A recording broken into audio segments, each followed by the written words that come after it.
Hello guys, இன்னைக்கு நம்ம பார்க்க போறது 2025ல வந்த ஒரு த்ரில்லர் கன்னட மூவியான கிரீன். படத்தோட ஒன்லைனர் என்னன்னா, படத்தோட ஹீரோ ஒரு மர்மமான காட்டுக்குள்ள மாட்டிக்கிறான். அங்க ஒரு கொடூரமான மான்ஸ்டர் இருக்கு. அதை தாண்டி அவனால அந்த காட்டை விட்டு வெளியில வரவே முடியல. அப்படி வர நினைச்சாலும் மறுபடியும் அவன் கிளம்புற இடத்துக்கு வந்துடுறான். அந்த மான்ஸ்டர் எங்க எப்படி எங்க வந்துச்சு, அந்த காட்டை விட்டு தப்பிச்சானா இல்லையா அப்படிங்கறத த்ரில்லிங்கா சொல்லியிருக்கிற படம் தான் இந்த படம். வாங்க நம்ம சீக்கிரமாவே இந்த படத்தோட கதைக்குள்ள போயிடலாம். படத்தோட ஓப்பனிங் சீன்ல ஒரு பெரிய காட்டை காட்டுறாங்க. அப்போ ஒரு வாய்ஸ் கேக்குது, மனுஷங்க கிட்ட நிறைய ரகசியம் இருக்கு, அதை கண்டுபிடிக்கும் போது அது நமக்கு ஆச்சரியத்தை கொடுக்கும். இல்லூஷனால வர பயந்தா மனுஷனை அழிக்குது அப்படின்னு சொல்லிக்கிட்டு இருக்கும் போதே அந்த காட்டுக்கு நடுவுல இருக்கிற ஒரு செட்டையும் அதுக்குள்ள வளர்க்கிற சில செடியும் காட்டுறாங்க. அங்க படத்தோட ஹீரோ படுத்திருக்கான். கற்பனை அடுத்த சீன்ல ஒரு போலீஸ்கார் ஜீப்ல காட்டுக்குள்ள வந்துகிட்டு இருக்காரு. ரொம்பவே கோவமா, இந்த கிராமத்துல ஒய்ஃபையும் காணும் பிள்ளையும் காணும், நம்ம உயிரை எடுக்கிறாங்க, இந்த காட்டுக்குள்ள அவங்களை எங்கன்னு போய் தேடுறது? ஏமா சாவித்திரி, நீ இந்த பயங்கரமான காட்டுக்குள்ள போய் தான் காணாம போகணுமாமா, உன்னை நான் எப்ப தேட போறேன் அப்படின்னு அவர் பக்கத்துல பத்தி பேசிக்கிட்டு இருக்காரு. அவர் பக்கத்துல தொலைஞ்சு போன சாவித்திரியோட போட்டோ இருக்கு. இந்த காட்டுல ஏதோ மான்ஸ்டர் இருக்குன்னு வேற ஒரு கட்டுக்கதை வேற இருக்கு. நான் பயப்பட மாட்டேன், நான் போலீஸ் தான் அப்படின்னு சொல்லிக்கிட்டே போய்கிட்டு இருக்கும் போது திடீர்னு ஒரு இடத்துல ஜீப் நின்று போயிடுது. கடுப்பான போலீஸ் நல்லா சகுனம் அப்படின்னு சொல்லிட்டு இறங்கி போய் பாக்குறாரு. ஜீப்ல முன்னாடி புகையா வந்துகிட்டு இருக்கு. தண்ணியை ஊத்தி கூல் பண்ணலாம் அப்படின்னு பார்த்தா தண்ணி இல்ல. கடுப்பானவன் கேன் எடுத்துக்கிட்டு சாவித்திரியோட போட்டோ எடுத்துக்கிட்டு காட்டுக்குள்ள தண்ணி கிடைக்குமா அப்படின்னு பாக்குறதுக்காக உள்ள போறாரு. அப்ப ஒரு கொடூரமான கை பயங்கர சத்தத்தோட மரத்துக்கு பின்னாடி மறையுது. போலீஸ் ரொம்ப நேரமா நடந்துகிட்டே இருக்க அப்ப இருட்டவும் ஆரம்பிச்சிருது.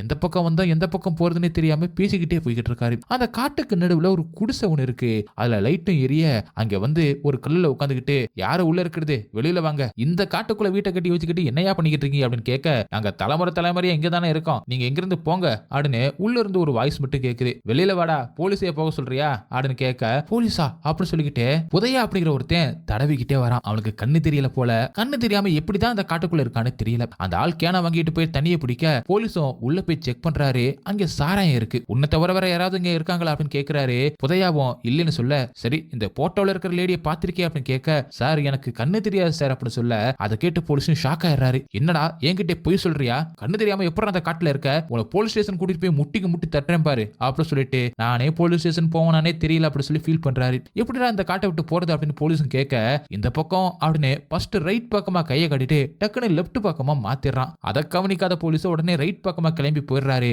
அது தெரியாம புதையாவும் வழிய சொல்லிக்கிட்டே இருக்காரு. அப்ப பயங்கரமா ஒரு பெரிய மான்ஸ்டர் கத்துற சத்தம் கேட்க பயந்து போனவே வேகமா உள்ள போயிடுறான். அடுத்த சீன்ல ஸ்டார்டிங்ல காட்டின அந்த செட்டை காட்டுறாங்க. ஜானி அப்படிங்கிற ஒருத்தன் ஏப்ரான் பெரிய மாஸ்க் எல்லாம் போட்டுக்கிட்டு ரெடி ஆகுறான். ஒரு கத்தி லேம்ப் எடுத்துக்கிட்டு காட்டுக்குள்ள கிளம்புறான். அதே நேரம் ராஜீவ் அப்படிங்கிற ஒருத்தன் வீழ்ச்சியில இருக்கான். செட்டுக்கு பக்கத்திலே ஒரு ஓல்டு மேனு நிக்கிறான். ராஜீவும் அவர்கிட்ட போறான். உன் பிரதர் ஜானி எங்க அப்படின்னு கேட்க, அவன் காட்டுக்குள்ள போயிட்டான் அப்படி சொல்ல, இந்த காட்டை பத்தி தெரிஞ்சு எப்படிதான் அவன் காட்டுக்குள்ள போறான், இந்த காடு சாதாரண காடு கிடையாது ராஜீவ், காட்டுக்குள்ள போறவங்க திரும்ப வரவே முடியாது, அப்படி ஒரு மோசமான காடு, நிறைய மர்மம் நிறைஞ்ச காடு, எப்படி ஜானி மட்டும் திரும்பி வர போறான், அப்படி என்னத்தை தான் தேடிக்கிட்டு இருக்கான் அப்படின்னு ஒரு கொடூரமான வாய்ஸ்ல கேட்கறான். அப்ப அந்த சீனை காட்டுறாங்க.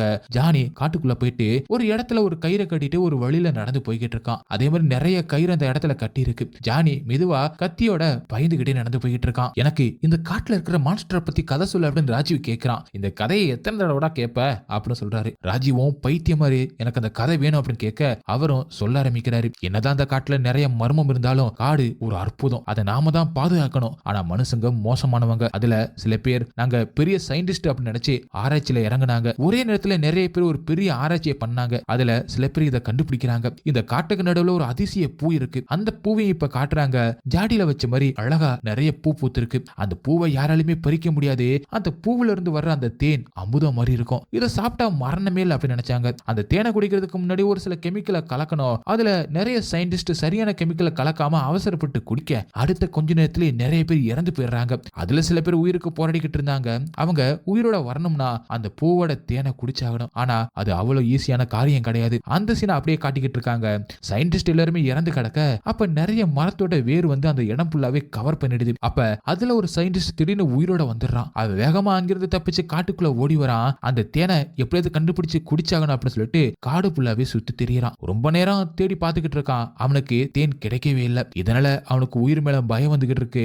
அந்த காட்டை விட்டு அவனால வெளியில போகவே முடியல. திடீர்னு பாட்டில இருந்த தண்ணியும் மறைஞ்சு போகுது. திடீர்னு மரங்கள் நகர்ந்து அவன் நடந்து வந்த பாதையை அழிச்சிடுது. ஒரு கட்டத்துல முடியாம மயங்கி விழுந்துடுறான். சரியா அந்த இடத்துக்கு காட்டுவாசிங்க வந்து அவனை பாத்துறாங்க. சயின்டிஸ்டும் தண்ணி அப்படின்னு சொல்லிட்டு சைகளை கேட்க அவங்க இவனை பார்த்து சிரிக்கிறாங்க.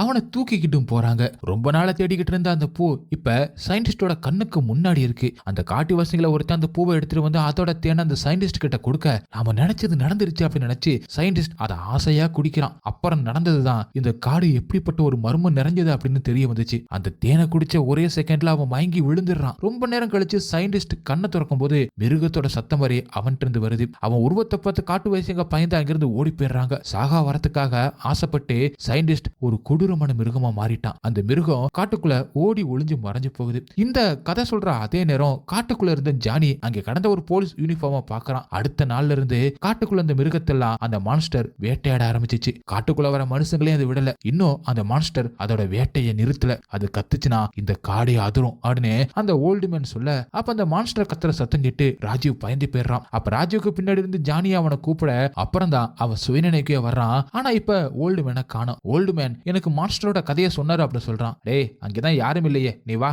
அப்படி சொல்லி உள்ள கூட்டிட்டு போறான். அடுத்த சீன்ல அதே இடத்துல ஹீரோவை அடைச்சு வச்சிருக்காங்க.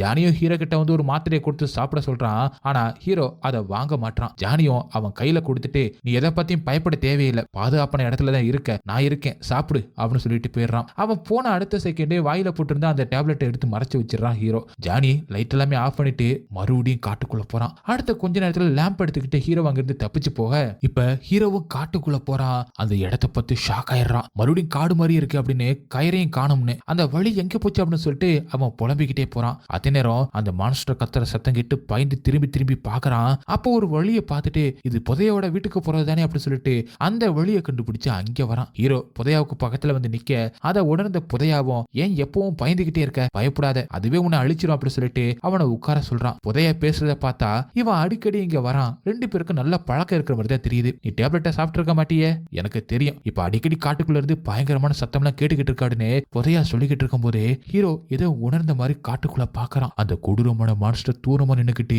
இவனையே பார்த்துக்கிட்டு இருக்கு. அந்த உருவம் இவனுக்கு தெரியுது. 2 ஆள் உயரத்துக்கு கண்ணு 2 லைட் போட்ட மாதிரி தலையில மானோட கொம்பு மாதிரி பயங்கரமா நிக்குது. அது இவனை பார்த்து கத்த பயந்து சாராயத்தை எடுத்து குடிக்கிறான். என்னால முடியல, மோசமான கனவா வந்துகிட்டு இருக்கு, அதை என்னால தடுக்கவே முடியல அப்படின்னு சொல்லிக்கிட்டு இரும அதே நேரம் ஹீரோ அதே ரூம்ல தான் படுத்திருக்கான். இது அவனுக்கு வந்த கனவு தான். அப்ப ஜானி மறுபடியும் ஹீரோ கிட்ட வந்து அங்க போயிட்டு வந்தியா, அந்த டேப்லெட்டை சாப்பிடு அப்படின்னு மறுபடியும் கொடுத்துட்டு ராஜி கிட்ட கவனா மாதிரி அவன்கிட்ட கத்திய பார்த்தேன் அப்படி சொல்லிட்டு போறான். அவன் போனதும் டேப்லெட்டை மறைச்சு வச்சிடறான். அடுத்த சீன்ல ஜானி செடிக்கு தண்ணி ஊத்திக்கிட்டு இருக்க அங்க ஒரு அழகான பூ பூத்திருக்கு. அதை பார்த்தா அந்த அபூர்வ பூ மாதிரி இருக்கு. அடுத்து எல்லா கதையுமே லாக் பண்ணிட்டு நான் எல்லாத்தையுமே லாக் பண்ணிட்டேன், நீ எங்கேயும் போக முடியாது, அமைதியா இங்கே இரு அப்படின்னு ராஜீவ் கிட்ட சொல்லிட்டு அவன் வெளியில போயிடுறான். அவன் போனதும் ராஜீவ் வித்தியாசமா சிரிக்கிறான். ஹீரோ இருக்கிற அந்த ரூமுக்கு போறான். ஹீரோ படுத்திருக்க ராஜீவ் ஒரு செடி எடுத்து ஹீரோவை அடிச்சு கொல்ல போறான் அப்படின்னு நினைக்கும் போது ராஜீவ் அவனை எழுப்புறான். ஹீரோ மிரண்டு போய் எந்திரிச்சு அவன் மறைச்சு வச்சிருந்த மாத்திரையெல்லாம் அள்ளி அவன்கிட்ட கொடுக்க ராஜீவும் அதை வாங்கி அந்த செடிக்குள்ள போட்டுட்டு அவனை பார்த்து பைத்தியம் மாதிரி சிரிச்சுட்டு அங்கிருந்து போறான். அப்புறமா தான் ஹீரோக்கு நிம்மதி ஆகுது. இதுக்கு நடுவுல போலீஸ் இன்னும் காட்டுக்குள்ளதான் சுத்திக்கிட்டு இருக்காரு. அப்ப எதைய பத்தி ஷாக் ஆகி நிக்கிறாரு. அந்த இடத்துல டைனோசர் முட்டை மாதிரி பெரிய பெரிய முட்டைகளா இருக்கு. போலீஸுக்கு பயத்தை கண்ட்ரோல் பண்ண முடியல. முட்டை மேல இந்த செடியை எடுத்து போட்டுட்டு அது மேல துணி இருக்கு. துணி எப்படி வந்துச்சு அப்படின்னு யோசிச்சுக்கிட்டு இருக்கும் போது அதை எடுத்து போட்டுட்டு முட்டை மேல காதை வச்சு கேட்க திடீர்னு அதுல இருந்து பயங்கரமான சத்தம் கேட்குது. இருந்தாலும் தைரியமா அதை உடைச்சு பார்க்க உள்ள இருந்ததை பார்த்து மிரண்டு போயிடுறாரு. ஒரு மனுஷனோட எலும்பு கூடம் அதை சுத்தி நிறைய வேர்கள் இருக்கு. போலீஸும் பயந்து கத்திக்கிட்டே ரொம்ப தூரம் ஓடி வந்துடுறாரு. ஒரு இடத்துல கயிறு தடுக்கி விட்டு கீழே விழுந்துடுறாரு. மரமும் அங்கங்க நகர்ந்து அது வழியை மாத்திக்குது. சாவித்திரியோட போட்டோமே கீழே விழுந்துடுது. அதை கவனிக்க போலீஸுக்கு நேரம் இல்ல. இங்க யார் கயிறு கட்டி வச்சது அப்படின்னு கேட்டுக்கிட்டே எந்திரிச்சு அந்த கயிறை பிடிச்சுக்கிட்டே வந்துகிட்டு இருக்காரு. அது நேரம் இங்க ராஜீவ் கிறுக்கு பையன் மாதிரி ஒரு சேலைய அவன் மேல போத்திக்கிட்டு அந்த பூவை பறிக்கிறான். எனக்கு அழகா இருந்தா பிடிக்காது அப்படின்னு சொல்லிக்கிட்டு அந்த பூவை பிச்சு எரிஞ்சிடறான். அங்கிருந்து எல்லா பூவுமே கோவமா பிக்கிறான். அப்ப ராஜீவுக்கு பக்கத்துல போலீஸ் தேடிக்கு இருக்கிற அந்த சாவித்திரி நிக்கிறா. நீ வந்துட்டியா, உன்னை விட மாட்டேன் அப்படின்னு அவளை துரத்தி அவளை பிடிச்சு கொடூரமா குத்தி கொல்றான். இது நடந்து முடிஞ்சது. ராஜீவுக்கு இல்லூஷனா அடிக்கடி வந்து போகுது. சாவித்திரி அப்படின்னு கத்திக்கிட்டு ராஜீவ் கோவமா வர அந்த நேரம் ஜானி அங்கே வந்து அங்க யாரும் இல்ல அப்படி சொல்லி அவனை கண்ட்ரோல் பண்ண பாக்குறான். ஆனா முடியல. அப்ப ஒரு பிபி எடுத்து ஊதுறான். அந்த சத்தத்தை கேட்க முடியாம ஹீரோ காதை முடிக்கிறான். ராஜீவும் கொஞ்ச நேரத்துல அமைதியாயிடுறான். ஹீரோ மறுபடியும் காட்டுக்குள்ள போறான். புதையாவோட வீட்டுக்கு போறான். ஆனா இப்ப அங்க புதையா இல்ல. டேபிள்ல சரக்கு பாட்டில் மட்டும்தான் இருக்கு. காட்டுக்குள்ள மான்ஸ்டர் நிக்கிற மாதிரியும் தெரியுது. இதுக்கு நடுவுல போலீஸும் கயிறு பிடிச்சுக்கிட்டு ராஜீவ் இருக்கிற அந்த இடத்துக்கு வந்துடுறாரு. இந்த காட்டுக்குள்ள இப்படி ஒரு இடமா அப்படின்னு உள்ள வந்து பாக்குறாரு. செடியா இருக்கு. காட்டுக்குள்ள எதுக்காட செடியை வளர்க்குறாங்க, அதுவாவே வளர்ந்துருமே அப்படின்னு கிண்டல் பண்ணிக்கிட்டே போறாரு. அப்ப போலீஸுக்கு பின்னாடி ராஜீவ் வந்து நிக்கிறான். அதை கவனிக்காம போலீஸும் செடியை பார்த்துக்கிட்டு அப்படி திரும்ப டக்குனு ராஜீவை பார்த்து பயந்து போயிடுறாரு. அவன் ஒரு பைத்தியம் அப்படின்னு தெரியாம போலீஸும் அவங்கிட்டயே இந்த காடு பயங்கரமா இருக்கு, எப்படி இந்த காட்டை விட்டு வெளியில போறதுன்னு தெரியல, நீங்க என்ன பண்ற, யாருமே இல்லாத காட்டுல யாருக்கட செடியை வளர்க்குறீங்க, இங்க இருந்து எப்படா போறது அப்படின்னு பேசிட்டு நீ என்ன ஊமையாடா அப்படின்னு கேக்குறான். ஆனா ராஜீவும் எதுவுமே பேசாம வாயில முட்டையை விட்டுக்கிட்டு இருக்கான். கடுப்பான போலீஸும் இங்க வேற யாருமே இல்லையா அப்படின்னு திரும்பி நின்று பேசிக்கிட்டு இருக்க திடீர்னு ராஜீவும் எந்திரிச்சு அவருக்கு பின்னாடி நிக்கிறான். போலீஸும் அவனை பார்த்து பயந்து போயிடுறாரு. ராஜீவ் நொண்டி இல்ல, இப்ப அவன் நல்லா நடந்து போய்கிட்டு இருக்கான். ராஜீவும் ரூமுக்குள்ள போயிட்டு ஒரு கேன் எடுத்துட்டு வந்து தண்ணியை பிடிச்சிக்கிட்டு இருக்க அப்ப போலீஸும் அது என்ன செட் அப்படின்னு கேட்டுக்கிட்டே அந்த செட்டுக்குள்ள போக பார்க்க சார் அங்க போக கூடாது அப்படின்னு ராஜீவ் சொல்றான். அங்க என்னத்தடா ரகசியத்தை வச்சிருக்கீங்க அப்படின்னு கேட்டுக்கிட்டே போக பார்க்க ரூம்ல இருந்த ஹீரோ ராஜீவ் என்ன பண்ண போறான் அப்படின்னு ஷாக்கோட பாத்துக்கிட்டு இருக்கான். ஹீரோ எப்படி மாறி மாறி இருக்கா அப்படின்னு போக போக உங்களுக்கு தெரியும். படத்தோட கடைசியில விளக்கமா சொல்லியிருக்கேன். அப்ப போலீஸ் திரும்பி நிக்க ராஜீவும் அவன் பின்னாடி வந்து ஒரு இரும்பு கம்பியை வச்சு தலையில அடிச்சிடறான். அவ்வளவுதான், போலீஸ் காலி. இதுக்கு நடுவுல புதையா அந்த நைட்டு நேரத்துல தண்ணி எடுத்து வந்துகிட்டு இருக்கான். அவனுக்கு இது நைட்டா பகல அப்படின்னு எப்படி தெரியும்? எப்படியே வழியை கண்டுபிடிச்சு வந்துகிட்டு இருக்கும் போது அந்த மான்ஸ்டரோட சத்தம் எல்லா பக்கமும் கேக்குது. பயந்து போனவன் சுத்தி முத்தியும் பாத்துக்கிட்டு இருக்கான். மான்ஸ்டர் கொஞ்சம் தூரத்துல நிக்குது. மெதுவா அவன் பக்கத்துல ஓடி வர அப்படியே கட் ஆகுது. அந்த நேரத்துல போலீஸ ஒரு மரத்துல கட்டி போட்டு வச்சிருக்கான். அடுத்த கொஞ்ச நேரத்துல போலீஸ் கத்துற சத்தமும் மிருகத்தோட சத்தமும் சேர்ந்தே கேக்குது. அடுத்த சீன்ல சாவித்திரி இறக்குறதுக்கு முன்னாடி அவன் பையன் கூட ஒரே ரூம்ல இருந்திருக்கா, அதையும் காட்டுறாங்க. அதே நேரம் ஹீரோ காட்டுக்குள்ள இருந்த சின்ன தள்ளி வண்டியில எதைய வச்சு தள்ளிட்டு வந்துகிட்டு இருக்கான். அப்ப வெளியில சத்தமா கேட்க எதையே சொன்னதே சொல்லிட்டு போய்கிட்டு இருக்கான். அந்த மாஸ்க் போட்டவன் அந்த வண்டியை இழுத்துக்கிட்டு அந்த ரகசியமான செட்டுக்குள்ள போறான். உள்ள பெருசா எதுவும் இல்ல, சில கெமிக்கல் பாட்டில் மட்டும்தான் இருக்கு. அந்த வண்டியில இருந்த சீட்டை எடுக்க அதுல புதையாதான் இருக்கான். அப்ப அவனை மாஸ்டர் கொள்ளலையா இவங்க தான் கொண்டிருப்பாங்களான்னு ஒரு டவுட் வருது. புதையோட பாடியை டப்ல போட்டுட்டு அவன் மேல சில கெமிக்கல்ஸ ஊத்தி சுத்தம் பண்றான். அவன் மேல ஒரு லிக்விட தடவி ஒரு கயிறை வச்சு அவன் உடம்பு ஃபுல்லாவே கட்டிட்டு எங்கேயோ எடுத்துட்டு போறான். வேற ஒரு செட்டை ஓபன் பண்ணா அங்கே வித்தியாசமான செடிகள்லாம் இருக்கு. மனுஷனை சாப்பிட்ற செடியெல்லாம் இருக்கு. அந்த பாடியை தூக்கி ஒரு பாக்ஸ்குள்ள போடுறான். அடுத்த செகண்டே நிறைய பேர் வந்து பாடியை ஃபுல்லா மூடிடுது. அடுத்து மாஸ்க் பண்ண ஒரு பொம்மையை ரெடி பண்ணி ஒரு மரத்துல போய் கட்டி விட்டுறான். அந்த மரத்துல அதே மாதிரி நிறைய பொம்மைகளை தொங்கிக்கிட்டு இருக்கு. அந்த பொம்மை எல்லாமே ஒரு ஒரு ஆளை குறிக்க இத்தனை பேரை இவங்க கொண்டிருக்காங்க அப்படிங்கிறத காட்டுறாங்க. அடுத்து மாஸ்க் மேன் இன்னொரு ஆளை கொடூரமா கொண்டுகிட்டு இருக்கான். அது வேற யாரும் இல்ல, ஜானியத்தான். அப்பதான் அவன் மாஸ்க கலட்டுறான். அவனை பத்தி இன்னும் பெரிய ஷாக்கு. அது வேற யாரும் இல்ல, ராஜீவ் தான். அவனை பார்த்துக்கிட்டு இருந்த ஜானியவே கொண்டுட்டான் ராஜீவ். என்னையா கண்ட்ரோல் பண்ற அப்படி மாதிரி அவனை பார்த்து நக்கலா சிரிக்கிறான். அதை பார்த்து ஷாக்கான ஹீரோ அதை ஷாக்கா ஹீரோவும் பார்த்துக்கிட்டு இருக்க அப்ப டக்குன்னு ராஜீவும் ஹீரோ பக்கமா திரும்பி அடுத்து நீதான் அப்படி மாதிரி பார்க்க மிரண்டு போய் ஹீரோவும் கீழே விழுந்துடுறான். இவனை ஒரு சைக்கோ மாதிரி காட்டுறாங்க. அடுத்து புதுசா ஒரு கதையை காட்டுறாங்க. இந்த காட்டுக்குள்ள ஒரு மிலிட்டரி டீம் டென்ட் போட்டிருக்காங்க. அப்ப அவங்களுக்கு ஒரு கால் வருது. சார் எங்களை காப்பாத்துங்க, ஏதோ ஒண்ணு எங்களை அட்டாக் பண்ணுது, எங்களால அதை சமாளிக்கவே முடியல அப்படின்னு சொல்லிக்கிட்டு இருக்கும் போது துப்பாக்கி சுடுற சத்தம் கேக்குது. அந்த காலுமே கட் ஆயிடுது. அப்ப அலேஸ் அப்படிங்கிற ஒரு ஜூனியர் ஆபீசர் டென்ட்டுக்குள்ள வராரு. என்னாச்சு அவங்க எங்க அப்படின்னு கேட்க தாஸ் அப்படிங்கிற ஒரு ஜூனியர் சோல்ஜரும் தெரியல, கொஞ்சம் டைம் கொடுங்க கண்டுபிடிச்சிடலாம் அப்படின்னு சொல்றான். நாம வந்து 2 நாளாக போகுது, இன்னும் நம்ம இங்கேயே மாட்டிருக்கோம் அப்படின்னு சொல்றாரு. அவங்க பக்கத்துல தலை ஃபுல்லாவே கட்டு போட்டுக்கிட்டு ஒரு சோல்ஜர் மோசமான கண்டிஷன்ல படுத்திருக்காரு. அப்ப அவங்களுக்கு சிக்னல் கிடைக்கல. சோல்ஜர் எங்க இருக்கீங்க அப்படின்னு கேட்க அப்ப ஒரு கொடூரமான சத்தம் கேக்குது. அப்படி ஷாக் ஆகுறாரு. அந்த சத்தம் வெளியே நின்னுகிட்டு இருந்த அந்த சோல்ஜருக்கும் கேக்குது. சார் இந்த பக்கமா கிழக்கு பக்கமா தான் கேக்குது அப்படின்னு சொல்லவும் எல்லாரும் ரெடியா இருங்க, அந்த ஆளை கூட்டிட்டு வாங்க அப்படின்னு சொல்ல 2 சோல்ஜர் ஒரு இடத்துக்கு போயிட்டு யாரையும் தூக்கிட்டு வராங்க. அந்த ஆள் அவன் போட்டிருக்க மிலிட்டரி யூனிஃபார்மை தொட்டு பாக்குறான். 2 சோல்ஜர் அவனை கொண்டு போயிட்டு ஆபீஸருக்கு முன்னாடி நிப்பாட்டுறாங்க. அது வேற யாரும் இல்ல, ஹீரோ தான். அவன் மறுபடியும் கார்டு சேஞ்ச் ஆயிடுச்சு, அந்த வழியை காணோம் அப்படின்னு அதைத்தான் சொல்றான். இது என்ன கதை அப்படின்னு சொல்லிட்டு கடைசியில தான் புரியும். உனக்கு புரியுதா இல்லையா, நம்ம நிறைய சோல்ஜரை இழந்துட்டோம், இன்னும் நம்ம இந்த காட்டை விட்டு வெளியிலையும் போக முடியல, நம்ம எல்லாருமே சாகிறதுக்கு முன்னாடி இந்த காட்டை விட்டு வெளியில போயாகணும், உனக்கு அந்த வழி தெரியும்ல, நீ தான் வழியை காட்டணும் அப்படின்னு அவரும் சொல்றாரு. எனக்கு வழி தெரிஞ்சாதான் நான் போயிருக்க மாட்டேனான்ற மாதிரி ஹீரோ நிக்கிறான். ஹீரோவை முன்னாடி அனுப்பிட்டு எல்லாருமே பின்னாடி போறாங்க. தாசும் அந்த அடிப்பட்ட சோல்ஜர் மட்டும் டென்ட்ல இருக்காங்க. அந்த அடிப்பட்ட சோல்ஜர் இங்க யாருமே தப்பிக்க முடியாது அப்படின்னு சொல்ல தாஸ் அவனை வித்தியாசமா பாக்குறான். இதுக்கு நடுவுல அந்த சாவித்திரிய அவன் பையனோட கண்ணுக்கு முன்னாடி கொல்றாங்க. அது அவனை ரொம்பவே பாதிக்கிறே. நடுவுல இந்த கதையுமே காட்டிக்கிட்டு இருக்காங்க. அதே நேரம் இங்க எல்லாருமே ஹீரோக்கு பின்னாடி போறாங்க. ரொம்ப நேரமா நடக்கிறாங்க. அவனுக்கு எந்த பக்கம் போறதுன்னு தெரியாம அந்த பக்கம் போறதா இந்த பக்கம் போறதா அப்படின்னு குழம்பி போய்கிட்டு இருக்கான். ஹீரோக்கு வழி தெரியல, சொன்னாலும் புரிஞ்சுக்க மாட்டாங்க. அவனை தொல்லை பண்ண அவன் ஏதோ ஒரு வழியில கூட்டிட்டு போறான். ஆனா அந்த வழி ஒரு பெரிய குழியில போய் விட்டுறது. மறுபடியும் திரும்பி வந்து வேறு ஒரு வழியில போக அடுத்து அவனுக்கு என்ன பண்றதுன்னு தெரியாம ஒரு இடத்துல உட்கார்ந்துறான். ஜூனியர் அவனை திட்டுறான். நமக்கு டைம்ல சீக்கிரமா வழியை கண்டுபிடி அப்படின்னு கத்துறான். ஹீரோ கண்ண மூடி யோசிக்கிறான். அப்ப மாஸ்க் மேன் அந்த கயிறை கட்டி இருந்தது ஞாபகம் வருது. வேகமா எந்திரிச்சு ஒரு வழியில போறான். அப்பவும் சுத்தி தான் திரியறாங்க. கடைசியா ஒரு இடத்துல ஒரு ஜூனியரோட யூனிஃபார்ம் கிடக்குது. அந்த இடத்துக்கு கூட்டிட்டு வரான். அப்பவும் இவ்வளவு லேட்டா இந்த இடத்துக்கு கூட்டிட்டு வர, முன்னாடி வந்திருந்தா என் ஜூனியரை காப்பாத்திருக்கலாம்ல, இங்க என்னதான் நடக்குது, இது எல்லாத்துக்கும் நீ தான் காரணம் அப்படின்னு அந்த ஆபீசர் ஹீரோவை திட்டுறான். திட்ட அவனுக்கு ஏதோ ஆகுது. அந்த சத்தம் கேட்க முடியாம காதை முடிக்கிறான். ஹீரோ சில நேரம் அந்த ரூம்ல இருக்கிற மாதிரி காட்டுறாங்க. ஆனாலும் காட்டுக்குள்ள ஓடுற மாதிரி இல்லூஷன் தோணுது. அந்த ஆபீஸ் திட்டத்தை கேட்க முடியாம அங்கேயே மயங்கி விழுந்துடுறான். அடுத்து அவன் அவன் கண்ணை முழிக்கும் போது எல்லாருமே அவங்க டென்ட்ல இருக்காங்க. அடுத்த சீன்ல ஒரு மீட்டிங்க போடுறாங்க. மேப் மாதிரி வரைஞ்சு இந்த வழியில போனோம், ஆனா திரும்பி இங்கேயே தான் வந்தோம். இவனுக்கு வழி தெரிஞ்சு நம்மளை ஏமாத்தணும் அப்படின்னு அந்த ஆபீசர் சொல்ல, ஆனா ஹீரோக்கு உண்மையாவே வழி தெரியாது. இனி இவனை நம்ம நம்பவே கூடாது, நாமளே ஒரு வழியை கண்டுபிடிச்சு கிளம்பி ஆகணும், இவன் தேவையில்லை அப்படின்னு சொல்லிட்டு தாஸ் ஹீரோவை கொல்ல போக அதை ஒரு சோல்ஜர் தடுத்துடுறான். அதனால தாசன் கோமா வெளியில போயிடுறான். தனியா நின்னுகிட்டு தம் அடிக்க நெருப்ப பத்த வைக்க அப்படியே கட் பண்ணி சாவித்திரிய காட்டுறாங்க. அவளை ஒருத்தன் சேர்ல கட்டி போட்டு நான் அவனை எவ்வளவு விரும்பினு தெரியுமா, ஆனா நீ என் காதல புரிஞ்சுக்க மாட்ட, நீ வாழவே தேவையில்லை, சாகணும் அப்படி சொல்லி தூக்குத்திய பத்த வச்சு அவன் மேல தூக்கி போட்டுறான். அந்த ஆள் சொன்னதை திரும்ப திரும்ப சொல்றான். அதே நேரம் ஒரு பாக்ஸ்குள்ள உட்காந்துக்கிட்டு சாவித்திரியோட பையன் இதை எல்லாத்தையுமே பாத்துக்கிட்டு இருக்கான். அப்படியே கட் பண்ணி அந்த ஆபீசர் நின்னுகிட்டு இருந்த அந்த இடத்துல போலீஸ் எடுத்துட்டு வந்த சாவித்திரியோட போட்டோ கிடக்கு. அதை எடுத்து பாக்குறாரு. அடுத்து திடீர்னு அந்த மாஸ்டர் அவனுக்கு பின்னாடி இருந்து அந்த டென்ட்டுக்குள்ள இருந்த ஒரு சோல்ஜரை இழுத்துட்டு போயிடுது. அந்த சத்தத்தை கிட்ட எல்லாருமே வெளியில வராங்க. ஆனா அந்த மாஸ்டர் எந்த பக்கம் போச்சுன்னே தெரியல. அப்ப ஹீரோ வழியை கண்டுபிடிச்ச மாதிரி வேகமா போக எல்லா சோல்ஜரும் பின்னாடியே போறாங்க. அப்ப மரங்கள் எல்லாம் அதுவாவே அந்த இடத்துல இருந்து நகர்ந்து ஒரு புது வழியை மறுபடி உருவாக்குது. அப்பவும் ரொம்ப நேரமா நடக்கிறாங்க.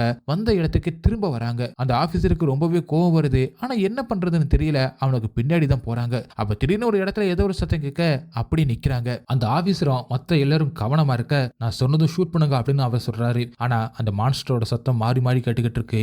எல்லாரும் பயத்துல துப்பாக்கி கிட எல்லா சோல்ஜரும் நிக்கிறாங்க. திடீர்னு ஹீரோ நடக்க பின்னாடியே போறாங்க. அப்ப ஹீரோ தலையை பிடிச்சிக்கிட்டு ஒரு இடத்துல நிக்கிறாரு. அந்த ஆபீசரும் ஹீரோக்கு பின்னாடி நிக்க ஒரு பக்கம் ஒரு சோல்ஜர் கத்த எல்லா சோல்ஜரும் அந்த பக்கமா ஓடுறாங்க. மறுபடியும் இன்னொரு பக்கம் இன்னொரு சோல்ஜர் கத்த இந்த பக்கமா ஓடுறாங்க. சோல்ஜர் எல்லாருமே குழம்பி போடுறாங்க. ஹீரோ ஒரு கட்டத்துல தாங்க முடியாம டென்ஷன்ல கத்த அந்த மான்ஸ்டர் அவங்களை சுத்தி வளைச்சிருது. வேகமா அவங்க பக்கமா ஓடி வருது. எல்லா சோல்ஜரும் பயந்து கண்மூடித்தனமா சுட்டுக்கிட்டு இருக்காங்க. அப்ப அந்த ஆபீசரும் சுடாதீங்கன்னு தடுக்கிறாரு. ஆனா சோல்ஜர்ஸ் பயத்துல சுட்டுறாங்க. அப்ப சாவித்திரியோட போட்ட தாசோட கையில இருந்து கீழே விழ அதை ஹீரோ எடுத்து பார்த்துக்கிட்டு அங்க இருந்து நடந்து போக ஆரம்பிக்கிறாரு.